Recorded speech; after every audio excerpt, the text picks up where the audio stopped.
দেখেন আমি ল্যাপটপটি ওপেন করার সাথে সাথে একটি অ্যালার্ট দেখাচ্ছে HP battery alert.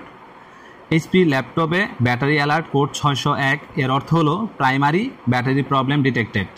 HP bias এই ত্রুটিটি দেখায় যখন ল্যাপটপ চালু করার সময় এটি দেখে যে প্রধান ব্যাটারি স্বাস্থ্য বা চার্জ ধরে রাখার ক্ষমতা কমে গেছে এবং ব্যাটারি সম্পূর্ণভাবে নষ্ট হয়ে যাচ্ছে।